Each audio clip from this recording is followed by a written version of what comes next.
Damos paso ahora a Antonio Camacho, que nos va a presentar un tema: adaptación de espacios y eventos culturales. Desearos buenas tardes, buenas noches ya aquí en España, desde donde os estoy hablando.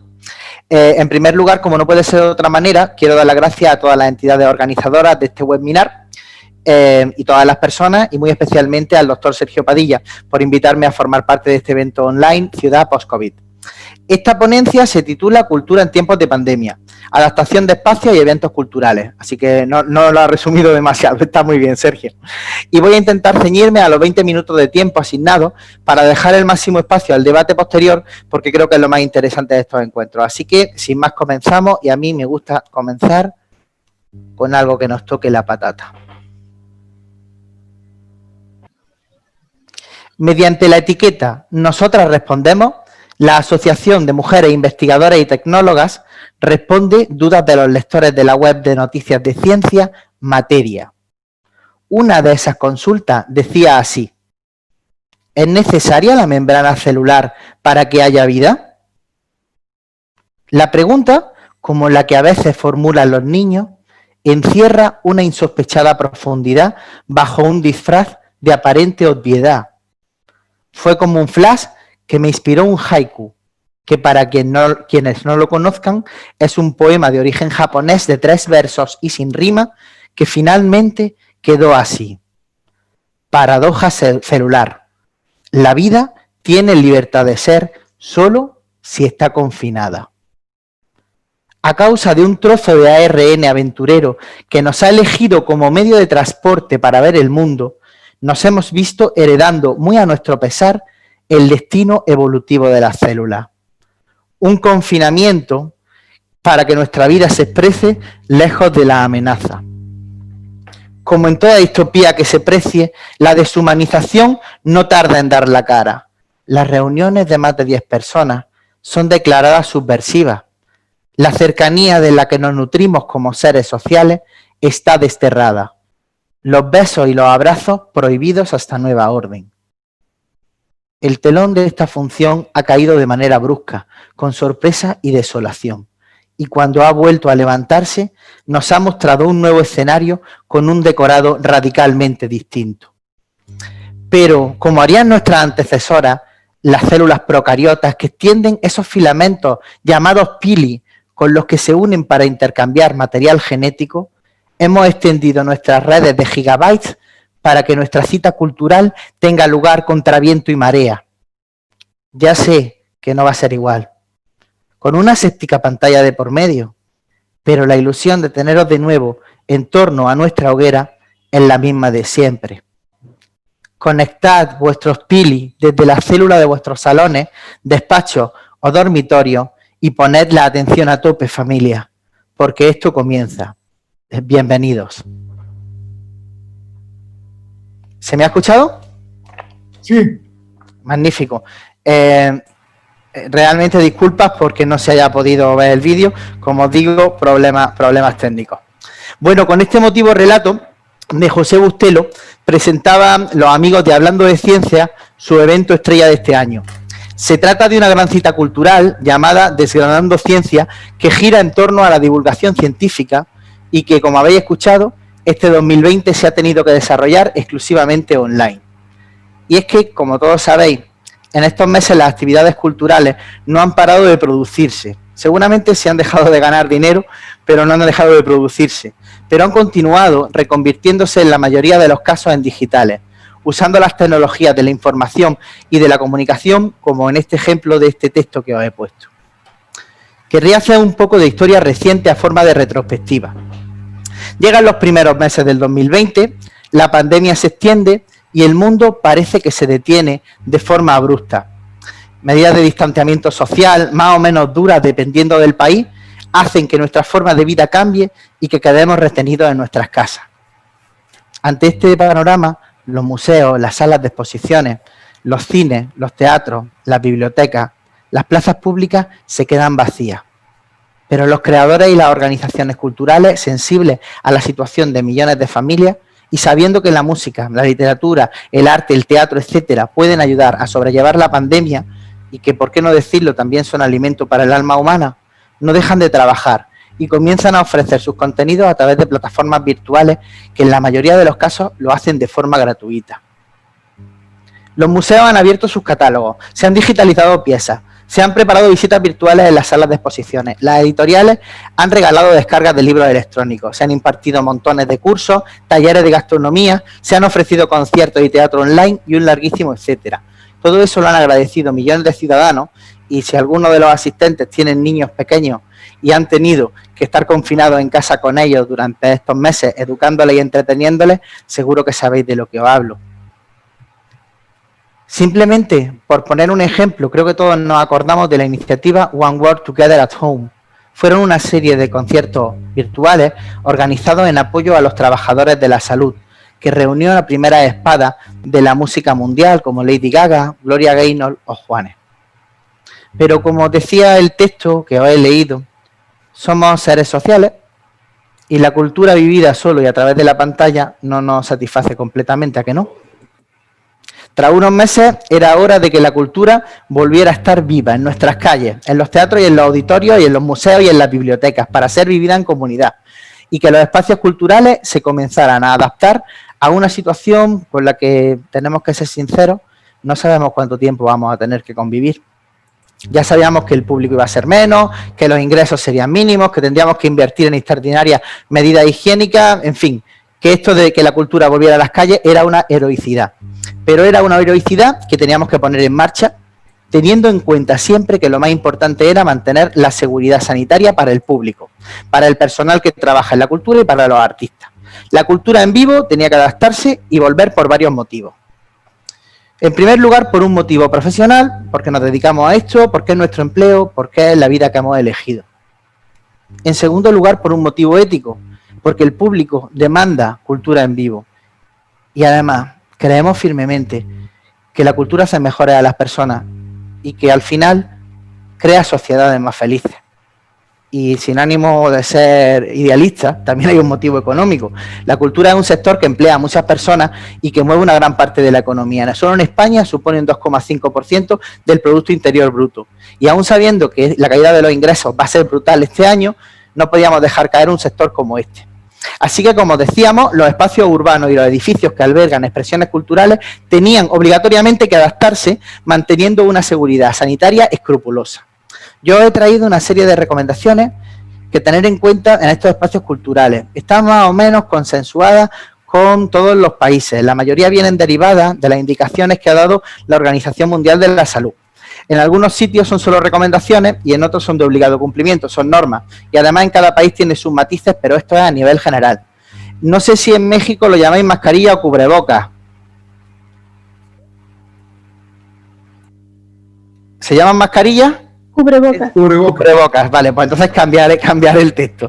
¿De acuerdo? Algunas de las recomendaciones son, por ejemplo, el uso obligatorio del cubrebocas, el uso de desinfectante, el evitar aglomeraciones de personas, esta medida lleva a derivar a otras tantas, el mantenimiento de la distancia de seguridad, por ejemplo, en los auditorios una persona no debe estar sentada al lado de otra, a no ser que viva con ella.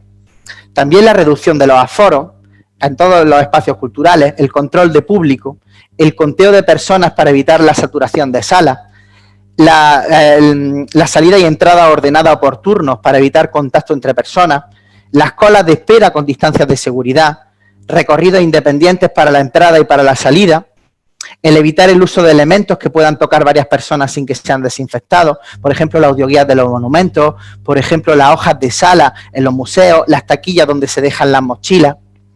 El público debe de estar sentado en los espectáculos, ya sea un espectáculo, teatro, concierto, ballet. Hay que hacer una previa asignación de asientos a través de entradas personalizadas. La identificación de asistentes para que en caso de contagio se pueda rastrear la incidencia. La desinfección constante de zonas comunes, como por ejemplo los baños. Utilizar sistemas de ventilación eficaces y en todo momento. Sistemas para ordenar consumiciones que impidan que el usuario deba levantarse o una señalítica con indicaciones claras que nos indique cómo proceder y que además nos sirvan para crear conciencia. Yo les he traído aquí unas imágenes que nos sirven para ilustrarlo. Por ejemplo, estas dos imágenes de esta biblioteca que es del momento actual, con mesas que son para 4 personas ocupadas por una sola.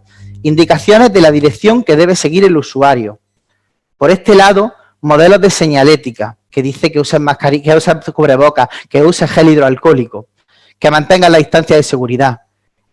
Otra imagen es un momento previo a una conferencia, antes de que entre el público, con la debida separación de sillas, que además se celebra al aire libre, garantizando la ventilación. Aquí, un museo con reducción de aforo y mascarilla. Y por último, esta tarjeta que se le daba a los asistentes de un concierto de rock para pedir bebida. El asistente de su asiento simplemente utiliza las nuevas tecnologías, saca una foto del código QR y se abre una web donde ordenar sus bebidas. El camarero se las trae sin que él se tenga que levantar o tener contacto con otras personas. Pero bueno, todo esto son solamente algunas recomendaciones. Pero tenemos que tener claro que para la cultura en vivo Huelva, hay que saber que es un panorama completamente nuevo. Nos tenemos que enfrentar a algo jamás visto anteriormente. Aún tenemos mucho que aprender. Tendremos que ver qué espacios se pueden adaptar completamente, qué espacios se pueden adaptar parcialmente y a cuáles tenemos que renunciar completamente. Este es un proceso que nos va a exigir grandes dosis de resiliencia y de creatividad. Pero hay motivos para la esperanza. Ya estamos viendo algunas ideas innovadoras e interesantes en la adaptación de espacios culturales a esta nueva realidad y aquí les traigo algunos, especialmente para los alumnos, para todos, pero especialmente para los alumnos, porque espero que les resulten de utilidad, porque les pueden dar recursos para futuros proyectos. Mirad, por ejemplo, esto que tenéis en pantalla es una iniciativa que recicla el espíritu de los autocines antiguos. Se trata del concierto que el músico Matt Langer dio en Aarhus, una ciudad de Dinamarca, y fue un concierto que agotó todas las entradas. Desarrolló el concierto garantizando el distanciamiento social. Su planteamiento fue poner el escenario en este espacio tipo parking que tienen en la foto, donde los espectadores dentro de sus coches que funcionaron como una especie de cabinas estancas, podían disfrutar de la actuación en vivo y la pudieron escuchar perfectamente a través de los altavoces de sus automóviles, sintonizando con su radio una radiofrecuencia que estaba emitiendo la cabina de sonido con una gran calidad. Como les decía, es algo así como un autocine, pero en vez de ante una pantalla, ante un escenario. Más ideas. Las parcelaciones en festivales. Os traigo una iniciativa que están desarrollando los organizadores del festival de rock Mongo Rock, Savia Festival, al que le han dado el nombre de Sistema Marco. El sistema, que está ideado fundamentalmente por Josán Serrano, que es su director, busca que el usuario pueda continuar disfrutando de la música en vivo, pero manteniendo la distancia de seguridad de forma escrupulosa e incorporando muchas otras prestaciones. La idea se basa en una parcelación de zonas. Ellos lo llaman cada zona palco. Cada palco tiene 150 metros cuadrados y se encuentran vallados por una estructura de 1,5 metros de alto. Cada palco tiene un aforo limitado de 50 personas y cada palco cuenta con un arco de entrada que solo permite el acceso a cada usuario autorizado mediante una pulsera electrónica que además ejecuta el conteo de usuarios de su entrada y de su salida. Además, plantea una zona central cada 4 palcos, común a esos 4 palcos, para el servicio de bar.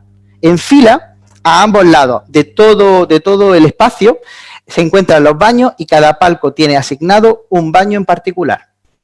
Este proyecto también ha hecho especial hincapié en el proceso de acceso al recinto, para que la salubridad sea máxima. Plantea una estructura con 2 arcos por el que tendrán que pasar todos los asistentes. Un primer arco te controla la temperatura corporal para que se detecten posibles contagios y un segundo arco con vaporización de un líquido desinfectante por el que tienen que pasar todos los usuarios. Vamos a verlo. En este vídeo no es necesario el sonido.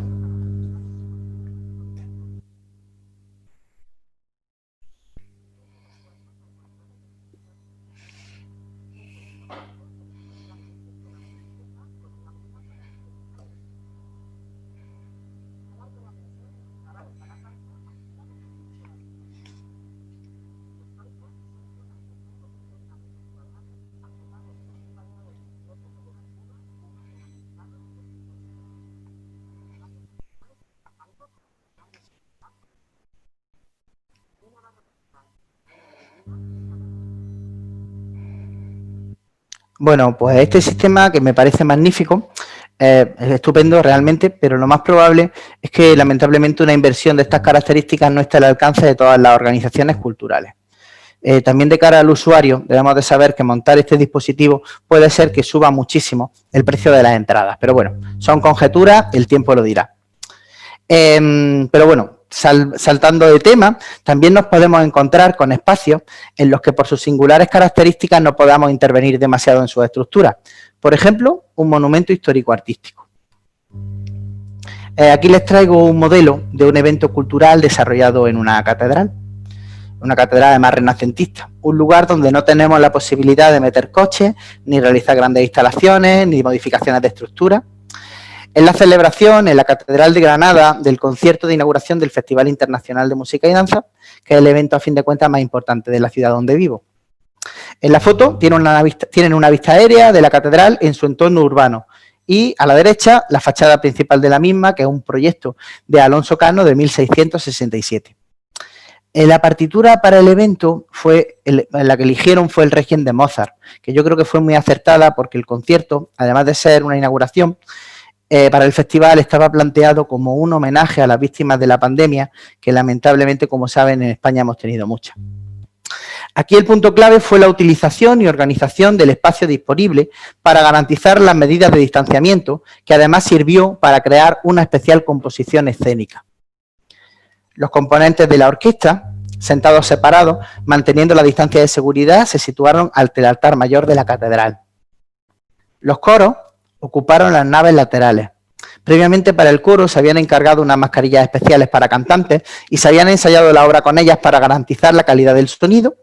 Y por último, en alto, los solistas se situaron en las tribunas del órgano barroco del templo, manteniendo la distancia y solamente se quitaban su cubrebocas solo en los momentos en los que le tocaba cantar. El espacio habilitado para el público fueron las naves centrales, con obligación de cubrebocas y sillas separadas. La entrada y salida, gestionada por los organizadores para evitar aglomeraciones, se hicieron por turnos. Aquí tienen los puntos principales de los que hemos hablado. Y aquí tenéis un modelo de lo que puede ser un evento cultural en un edificio de condiciones muy especiales, pero también a un nivel menor nos encontramos en los barrios modelos de expresiones culturales informales, como por ejemplo este Balcones Unidos, que surge de una manera improvisada. Se da la casualidad de que 3 músicos profesionales viven en casas muy cercanas, en una de las colinas que miran al centro de la ciudad. Son músicos que no han trabajado juntos nunca antes y saben que no tienen que entrar en contacto debido al COVID. Bueno, pues durante la época más dura del confinamiento deciden montar conciertos para el barrio desde sus balcones sin tener que estar en el mismo espacio. Cuando tocan la música no se ven, no entran en contacto por supuesto y solo se escuchan a través de los cables que cruzan por encima de las casas de sus vecinos. Al balcón que está en la parte central le lanzan desde los otros balcones cables previamente desinfectados y desde ahí se aglutinan los sonidos de los instrumentos y de la voz para después lanzarlos a través de grandes altavoces para toda la ciudad. Lógicamente, esto es una expresión cultural informal que se desarrolla en horas no nocturnas para no disturbar el descanso de los vecinos. Y aparte de este modelo informal, pues también les traigo un modelo de un gran evento, de un gran acontecimiento cultural. Por ejemplo, este que ha resultado muy inspirador para todas las personas que se dedican a la cultura, que es el Festival de Salzburgo 2020. Porque, bueno, les pongo en antecedentes, ya se habían cancelado antes grandes festivales este año, como el de Edimburgo o el de Praga, pero este festival, que nació en su origen en 1920, ya nació en medio de la destrucción dejada por la Primera Guerra Mundial. Y este festival decidió adoptar todas las medidas necesarias y hacerse en agosto de 2020 para celebrar su centenario, pero con un compromiso de responsabilidad y manteniendo el máximo rigor en la seguridad. Este festival, que nació con el lema "La ciudad entera es un escenario", también decidió aceptar un sacrificio, el sacrificio de la reducción de los aforos, de la reducción de los ingresos económicos y una enorme inversión en sistemas de seguridad. Y prepararon un plan de medidas de seguridad. Por ejemplo, las medidas adoptadas van desde la suspensión de las pausas y del buffet en las funciones para mantener el público controlado, renovación permanente del aire en la sala o la personalización de las entradas para poder localizar a los espectadores si hubiera contagio. Entre el personal y los artistas se impuso uso de cubrebocas y distancia de seguridad y el punto principal, donde hicieron más inversión, en periódicos test de contagio de todas las personas vinculadas al festival y un registro diario de con quién esas personas habían estado en contacto. Era para todos los empleados, ya sean artistas o personal técnico. Aparte, hubo una gran reducción del aforo, de 240.000 entradas pasaron a 76.000 entradas e igualmente una reducción de espectáculos. De 200 espectáculos planteados pasaron a 110. Todo ello para desarrollar este gran evento de gran formato que ha inspirado a muchos a seguir su ejemplo, pero con el mismo nivel de responsabilidad. Y corrígeme si me equivoco, pero yo creo que se me está acabando el tiempo. Así que voy rápidamente. Pasamos por el deporte. Las carreras solidarias populares, donde antes se concentraban miles de personas para correr por una causa, como podía ser, no sé, por ejemplo, la lucha contra el cáncer de mama, ya no se pueden celebrar de la misma manera. Ya no podemos congregarnos en masa, pero estas carreras se han vuelto a celebrar. La gente ha vuelto a correr, sigue habiendo inscripciones, se siguen recaudando fondos. Lo que ocurre es que antes corríamos juntos y ahora tenemos que hacerlo solos, participando en la carrera, corriendo en solitario con la ayuda de una app móvil que a través del GPS del celular va a controlar tu recorrido y se lo va a mandar a la organización. Y además seguramente pues te sacará una foto para tus redes sociales con la camiseta de la carrera. Y por último, los que sois asiduos al entorno del SUI, ya sabéis que no sé por qué suelo hablar de minas, pero es una cosa que me pasa solamente con este seminario, pero es que me deja alucinando que hayan conseguido adaptar una visita a una mina a las condiciones sanitarias. Aquí os traigo el ejemplo de la adaptación de la visita turístico-cultural a la geoda de Pulpí. La geoda de Pulpí es la segunda más grande del mundo, la primera está en México. Y bueno, esta es una visita en la que se recorre una mina hasta llegar a la geoda. Aquí tenéis una de las galerías. Y se analiza la historia minera de la zona. En la foto pueden verse las estrechas galerías por las que hay que pasar, cumpliendo con todas las medidas necesarias para evitar contagios. En este caso, el punto principal reside en tres aspectos. Por un lado, la correcta estructuración de un recorrido que evite el cruce entre personas. Un segundo punto sería la enorme pericia de los guías para mantener la organización del grupo e impartir las explicaciones solo en las zonas de ensanche que permitan garantizar la medida sanitaria. Y un tercer punto, que es la correcta ventilación de todos los espacios de las minas. Por otro lado, prácticamente cuando entras te infundan en material de seguridad, guantes, fundas para el pelo, un casco para entrar en la mina que además desinfectan, nada más quitártelo para tener un segundo uso, pero lo meten en líquido desinfectante. Y para terminar, simplemente un consejo, si me lo permiten. Cuando realicen sus proyectos, pensad en lo que está pasando la gente, intentad tener empatía. La gente está harta de esta situación, de este momento de tristeza, de enfermedad, de continuas prohibiciones, y a la hora de plantear un proyecto, una señalética, os garantizo que no es lo mismo encontrarse con esto que encontrarse con esto otro.